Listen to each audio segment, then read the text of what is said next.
আমরা পেয়েছি সাবেক মন্ত্রী, আওয়ামী লীগের প্রেসিডিয়ামের সদস্য জুনায়েদ আহমেদ পলক। আপনাকে আমাদের অনুষ্ঠানে স্বাগত জানাই। আমাদের সাথে আরো থাকছেন ডক্টর মোহাম্মদ ইউনুস। ডক্টর মোহাম্মদ ইউনুস, আপনাকে আমাদের অনুষ্ঠানে স্বাগত জানাই।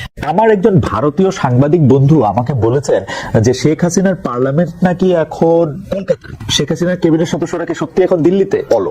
আমাদের যদি কোনো ভুল হয়, অপরাধ হয়, তাহলে সেই ভুলের শাস্তি বা সংশোধনের সুযোগ আপনারা আমাদেরকে দিবেন, কিন্তু মাননীয় প্রধানমন্ত্রী জননেত্রী শেখ হাসিনাকে দয়া করে আপনারা ভুল বুঝবেন না।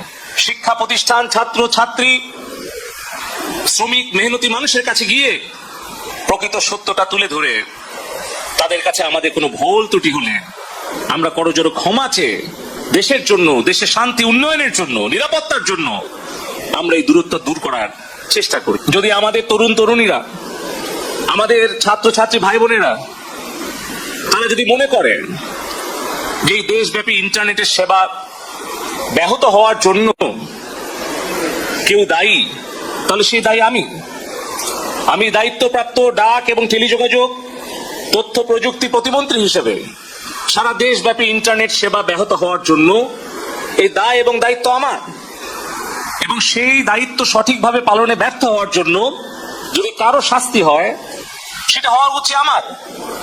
কিন্তু কেন দেশ বিদেশ থেকে মাননীয় প্রধানমন্ত্রীকে আক্রমণ করা হচ্ছে? কেন তার বিরুদ্ধে সমালোচনা করা হচ্ছে? কেন সারা বিশ্বের কাছে গিয়ে বাংলাদেশের ভাবমূর্তি নষ্ট করার জন্য নোবেল বিজয়ী অর্থনীতিবিদ ডক্টর ইউনুস চিঠি দিচ্ছে?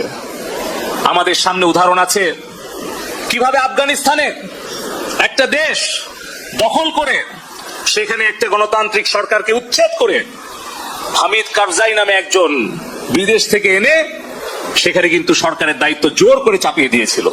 20 বছর পর সেই দেশটা ধ্বংস করে সেই দেশ থেকে তারা পালিয়ে গিয়েছিল।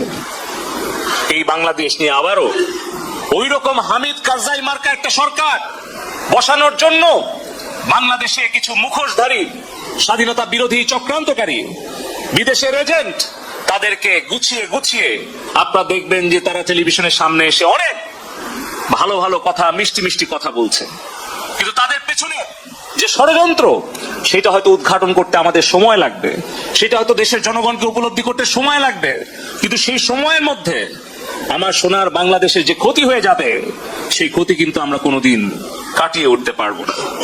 সে কারণেই বলতে চাই, আমাদের দেশের যে রাষ্ট্রীয় সম্পদ ক্ষতিগ্রস্ত হয়েছে, জননেত্রী শেখ হাসিনা বলেছেন যে এই দেশের সম্পদ জনগণের সম্পদ। এই Bangladesh elevated expressway, metro rail, আমাদের স্বপ্নের পদ্মা সেতু, ডিজিটাল বাংলাদেশের যা কিছু অর্জন, এই সব কিছু কিন্তু জনগণের কষ্টার্জিত ট্যাক্সের পয়সা দিয়ে হয়েছে। প্রবাসে আমাদের 1 কোটি কর্মী ভাই বোনদের রেমিটেন্সের পয়সা দিয়ে হয়েছে। কিন্তু আজকে এই যে হাজার হাজার কোটি টাকার সম্পদের ক্ষতি যারা করছে তারা নিশ্চয়ই বাংলাদেশে ভালো চাইতে পারে না। তারপরেও মাননীয় প্রধানমন্ত্রী জননেত্রী শেখ হাসিনা বলেছেন যে আমাদের দেশের সম্পদের ক্ষতি আমরা পূরণ করতে পারবো, কিন্তু আমাদের তরুণ প্রজন্মের হৃদয়ের যে ক্ষত সেটা কিন্তু আমরা পূরণ করতে অনেক হয়তো সময় লেগে যাবে। সে কারণে আমি বলতে চাই, আমাদের কারো যদি দায়িত্বে কর্তব্যে অবহেলার কারণে, আমাদের ব্যর্থতার কারণে যদি আমাদের তরুণ প্রজন্ম আমাদেরকে ভুল বুঝে আমাদের প্রতি ক্ষুব্ধ হয়, তাহলে সেই দোষের শাস্তি আমরা পাই। যদি দায়িত্বে কর্তব্যে আমাদের অবহেলা হয়, যদি আমাদের সেই শাস্তি ভোগ করতে হয়, আমরা সেই শাস্তি ভোগ করতে প্রস্তুত আছি।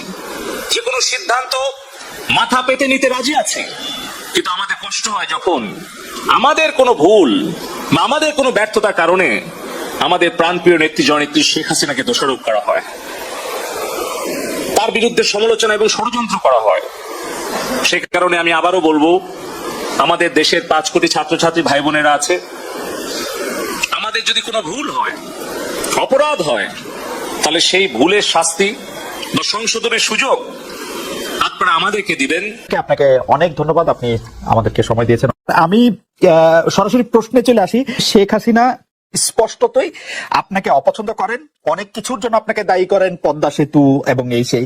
এর কারণ কি বলে আপনি মনে করেন? আপনাকে কি তিনি তার প্রতিদ্বন্দ্বী মনে করেন, নাকি সত্যি তার কাছে এমন কোন তথ্য রয়েছে যে আপনার বিশাল কোন রাজনৈতিক অভিলাষ রয়েছে, আপনি কি রাজনৈতিকভাবে তার প্রতিদ্বন্দ্বী হয়ে উঠছেন বলে তিনি আপনাকে অপছন্দ করছেন, না কি কারণে, আপনার কি মনে হয়? আমার মনে হয় উনি মনে করেন যে আমি দেশের সর্বোচ্চ ডাকু, সন্ত্রাসী, কিংবা আমি অপরাধী, আমি সেরা চোর, এই জাতীয় জিনিস মনে করেন। কাজে সেগুলো ব্যাখ্যা করেন উনি তার মুখে।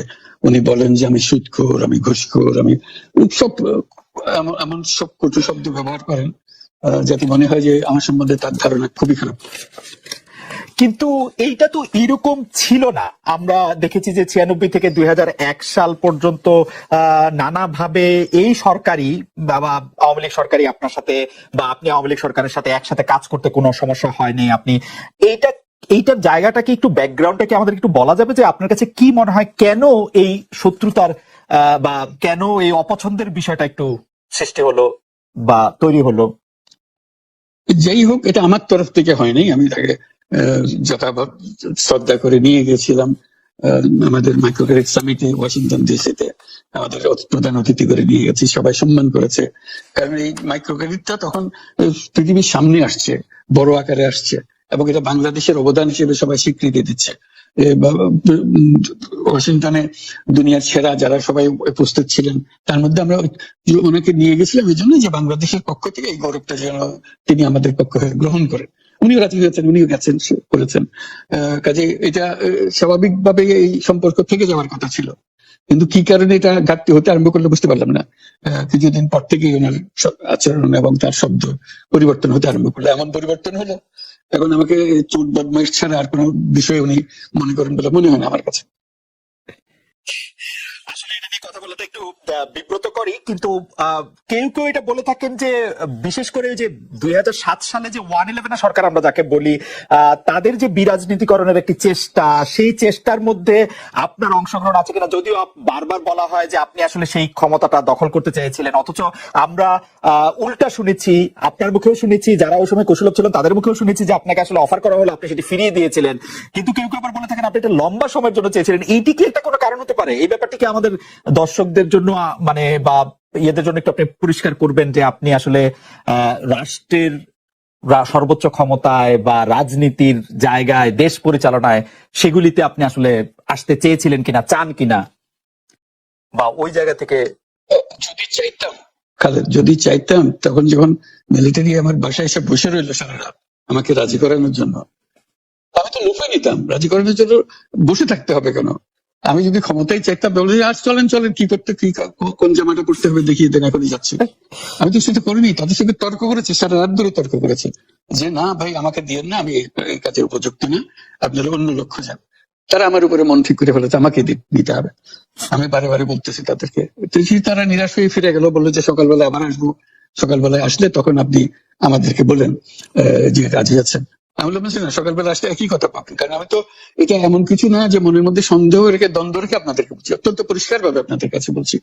কাজে তা না হলে তো আমি সঙ্গে সঙ্গে রাজি হয়ে যেতাম। কে ছাড়ে যে আপনাকে দেশের পুরো সরকারের প্রধান হবার জন্য আহ্বান জানাচ্ছে, বাংলাদেশে এরকম কয়জন মানুষ আছে বলে যে আমি এই দায়িত্ব গ্রহণ করবো না? আমি তো করলাম সেটা। এখন আমার নামে বলা হচ্ছে 10 বছর ছিল। আমি বছর নিয়ে প্রশ্নই উঠে না। প্রশ্ন হচ্ছে আগামীকাল সকালবেলা আপনি শপথ গ্রহণ করবেন, এই কথা। আমি বললাম না, করবো না। এরপরে তো কয় বছর, কয় কাণ্ড। আমি 10 বছর দিয়ে কি করবোটা কি? আমি 10 বছর দিয়ে, আমি তো বলছি আমি এই কাজের জন্য নই। দেশে আমার দেশ পরিচালনা করে আমার দায়িত্ব না, আমার কাজ না। আমি জানি না এটা কিভাবে করতে হয়, আমি যেটা জানি সেটা করি। Make sense. আপনার মেয়ে মনিকা ইউনুস সম্প্রতি একটি সাক্ষাৎকার দিয়েছেন সিএনএন এ। সেখানে আমি তাকে একটু যদি অনুবাদ করি তাহলে সেরকম পড়তে পারবো যে আমি তাকে উদ্ধৃত করছি যে কোনো এক সময় প্রধানমন্ত্রী শেখ হাসিনা ও ডক্টর ইউনুস একসঙ্গে কাজ করেছেন। আমি আশা করি সেই সময়টা আবার ফিরে আসুক, শুধু গ্রামীণ কিংবা সংশ্লিষ্ট সব প্রতিষ্ঠানগুলির ভালোর জন্যই নয়। যদি তারা আবারও একসঙ্গে কাজ করেন তাহলে সেটা চমৎকার হবে। এই মনিকা ইউনুসের এই আশা কি আপনারও মানে একই রকম আশা কিনা যে প্রধানমন্ত্রী শেখ হাসিনা এবং ডক্টর ইউনুস একসঙ্গে কাজ করলে আরো কিছু চমৎকার কাজ হবে, বা এটা আপনি আশা করছেন এরকম কি? এটা কি এখন আমার জন্য করা যাচ্ছে না যে আমি নারাজ, যে করতে চাই না? তুমি ভাবখানে এমন করছো যেন আমি আপত্তি করছি, আমি কাজ করতে চাই না। আমাকেও যে বললাম জোর বদমাইশ করে রেখেছে, সেখানে কাজ করে তো কথাই উঠছে না। আমার নাম উঠলেই ওনার রাগ উঠে যায়। আমাকে সুৎখোর না বললে ওনার মন তৃপ্ত হয় না। আমাকে চুবিয়ে না ডুবালে, পদ্মা নদীতে আমাকে চুবিয়ে না ডুবালে ওনার মনে শান্তি আসে না। ঠিক আছে, আমি কি করে বলবো? ওনাকে বলতে তো হবে, ওনাকে যদি কিছু বলতে হয়। পদ্মা নদীর কথাটা যখন উঠলোই, পদ্মা ব্রিজ সম্পর্কে যে কথাটা সরকারের উচ্চ মহল থেকে এটা বলা হয় যে আপনি আপনার ক্ষমতা ব্যবহার করে বা আপনার পরিচিতি ব্যবহার করে বা আপনার যে একটা সাংঘাতিক রকমের গ্রহণযোগ্যতা সারা দুনিয়াতে আছে, যেটি আসলে ওয়ার্ল্ড ব্যাংক সহ অন্য জায়গায় আছে, সেটি দিয়ে আসলে আপনি পদ্মা সেতুটা বাংলাদেশ যাতে ঋণ না পায় সেটির জন্য আপনি চেষ্টা করেছেন। এই ব্যাপারটা নিয়ে কি আপনি একটু কিছু বলবেন, যে এটা আপনার বিরুদ্ধে একটা অভিযোগ? কি বলবো, এটা বলো, এটা হাস্যকর একটা কথা। মুখ থেকে বলে ফেললো চোর ডাকাতের মতো, এটা আরেকটা বলে ফেললো, এটাই সত্য হয়ে গেল। আমরা যে বারে বারে বিবৃতি দিলাম তখন এটা প্রশ্নই ওঠে না। আমরা বাংলাদেশের নাগরিক হিসেবে আমরা গৌরবান্বিত যে এই পদ্মা সেতুর উপরে আমরা একটা সেতু বানাতে পারবো, এটার জন্য আমরা সবাই চাই। আর এটা তো বিরোধিতা করার তো প্রশ্নই ওঠে না। কেন বিরোধিতা করবো? দেশে যে একটা বড় রকমের ঘটনা ঘটতে যাচ্ছে সেটা তো আমরা সবাই সমর্থন